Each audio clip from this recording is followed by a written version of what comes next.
Hi, welcome back to Ungifted. We are on chapter 16, page 175. And chapter 16 brings us up to speed where Donovan has taken his aptitude test a second time, and it looks like somebody has hacked into the computer because he's getting help on it. So chapter 16 on page 175 is called Unforgivable, and it's from Mrs. Bellavecchio, and her IQ is 140. It's one of the teachers in the school. It makes perfect sense that a class with a teacher named Oz would call the robot Tin Man. The parallel to the Wizard of Oz doesn't stop there. In the famous story, the Tin Man lacks a heart and receives a pocket watch. He has a friend, the Scarecrow, who needs a brain. What he gets instead is a diploma. I'm beginning to suspect that's what happened with Donovan Curtis. He passed the test with flying colors. It was wonderful.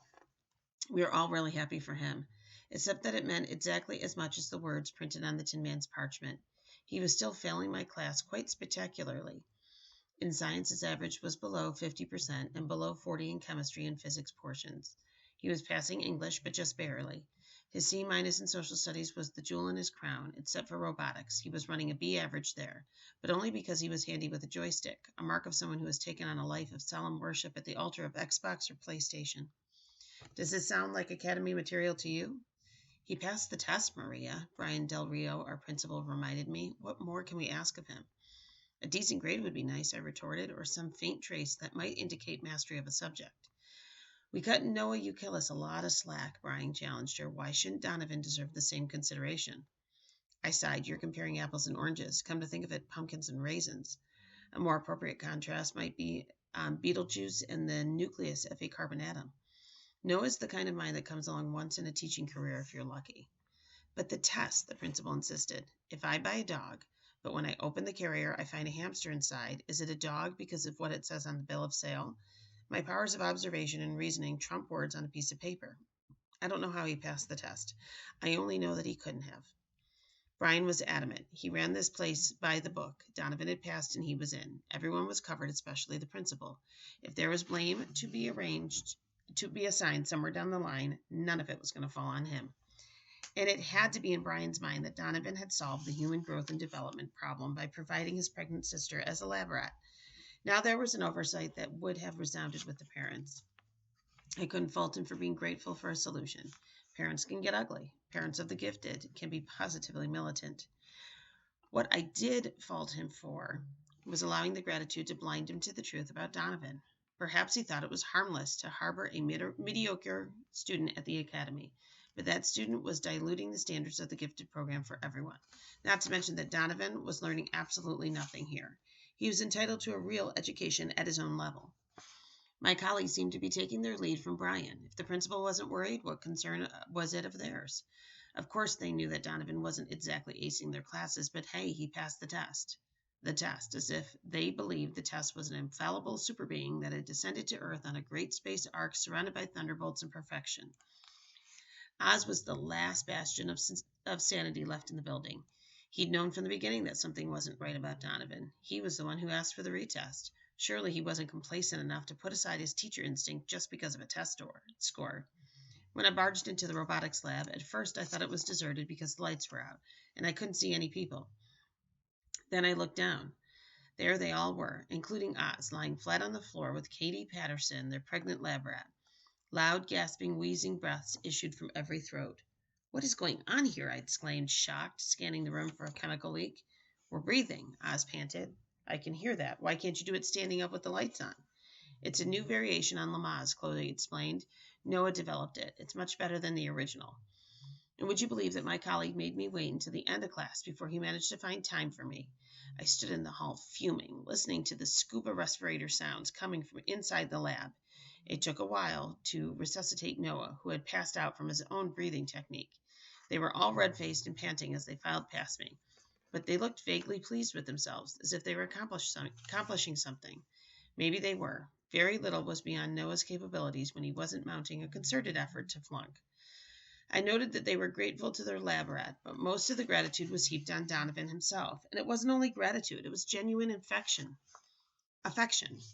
Noah regarded him with nothing less than worship. Chloe cast him soulful glances that might have indicated a crush. Even Abigail seemed to have softened her attitude toward him.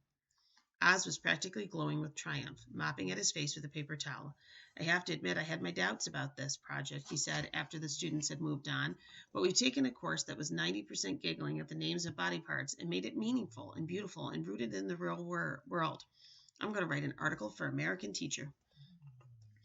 That would be a must-read, all about how every class should adopt its own pregnant woman.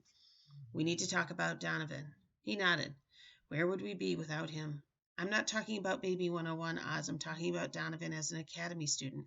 Have you noticed any improvement in his performance? Oh, sure. His voice trailed off. Yeah, I didn't think so, I said crispy. He's bailed you out in human growth and development, and he's the Mario Andretti of the robot driving circuit, but his academics are no better than they ever were. Well, then, how did he pass the test? Oz demanded with growing defiance. Maybe he didn't, I mused, voicing for the first time a thought that had been nagging me over the past few days. Are you saying he cheated? He sputtered. Impossible. He took that test over a secure internet connection directly from the State Department of Education. He was alone in the library with a staff member's eye on him every second. Impossible for Donovan, I agreed. But what about the others? His incredulous expression slowly settled into one of alarm. Of course the others were capable of hacking into a secure connection, some of them without breaking a sweat. Why would they do it? He managed at last. Why help him pass? Open your eyes, Oz. They love him. And it isn't just because his sister and the way he drives the robot. He's normal. He's casual. He's capable of having a good time. He's everything they can't seem to master despite all their brains. He looked melancholy. I like him, Maria. Maybe he doesn't belong, but he's good for these kids. He completes them. He turned one of them into a cheater, I reminded him. Hey, we have no evidence of that. And that was the whole problem. If one of Oz's superachievers had found an undetectable way to take control of a secure computer and do the test for Donovan, who would ever be smart enough to prove it? Cheating investigation. Interview with Donovan Curtis. Mrs. Billevue, your score on the retest was remarkable, Donovan. Donovan. Thanks. Mrs. Billevue, it far outstrips any work that you've done in class. How do you explain that? Donovan, I studied really hard. Mrs. Billevue, come now. You know this isn't the kind of test you can study for. Donovan, maybe I got lucky. Some people are just good test takers. Mrs. Billevue, or maybe someone helped you. Donovan, I was all alone. Ask the librarian. Mrs. Billevue, it's possible to take control of a computer remotely. In that case, someone would be able to do the test for you. Donovan, I wouldn't have a clue how to do that. Mrs. Billevue, I believe you. In fact, you've just proven my point. You could never accomplish such a thing, but the person who achieved that score could. Donovan, I don't know what you're talking about. Mrs. Billevue, yes, you do. I want the name and I want it now. Donovan, I'm late for robotics. Mrs. Billevue, you realize that we're talking about cheating here. Donovan, you know what kind of kids are in my class. Who would risk that kind of trouble to help someone like me? Mrs. Billevue, perhaps nobody. But to help the brother of a living, breathing human growth and development credit, ... And we'll stop there.